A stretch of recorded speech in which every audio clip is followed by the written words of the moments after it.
இன்றே டவுன்லோட் செய்து உங்கள் ஃபேவரட் ஷோக்களை என்ஜாய் பண்ணுங்க.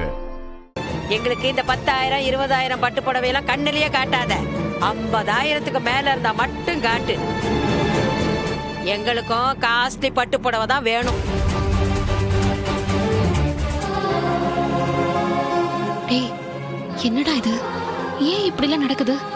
இங்க சேலைக்கே 1 லட்சம் 1.5 லட்சம் ஆயிடும் போல இருக்கே. இது தவிர நமக்கு மத்த செலவெல்லாம் வேற இருக்கு. பணம் எங்க இருந்துட்டா வரும்?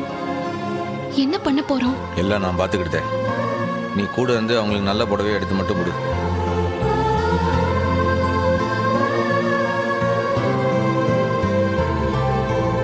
ஏற்கனவே ஊர்ல இருக்கிற எல்லார்ட்டையுமே கடன் வாங்கியாச்சேப்பா. இதுக்கப்புறம் வாங்கணும்னா அந்த மீட்டர் வட்டி மங்கள்ராம்கிட்ட தான் வாங்கணும். அந்த சேட்டு ஈவு இறக்கல்லாம வட்டி கேட்பானப்பா. மினிமம் 10 வட்டியாவது கேட்பானப்பா அவன். இல்லை 10 இல்ல 15 இருந்தாலும் இப்போ பணம் உடனே அர்ஜென்ட்ல பில்லு போறதுக்கு முன்னாடி எனக்கு 1 லட்சம் ரூபாய் வந்தாகணும். அதுக்கு முதல்ல ஏற்பாடு பண்ணு. சண்முகம், நல்லா யோசனை பண்ணி தான் சொல்லுதியா? இல்லை யோசிக்கிறதுக்குலாம் நேரம் இல்லைல்ல. 2 வாழ்க்கை இங்க இருக்கு, அதை காப்பாத்தி ஆகணும். முதல்ல ஏற்பாடு பண்ணிட்டு சீக்கிரம் வா. சரியில்ல.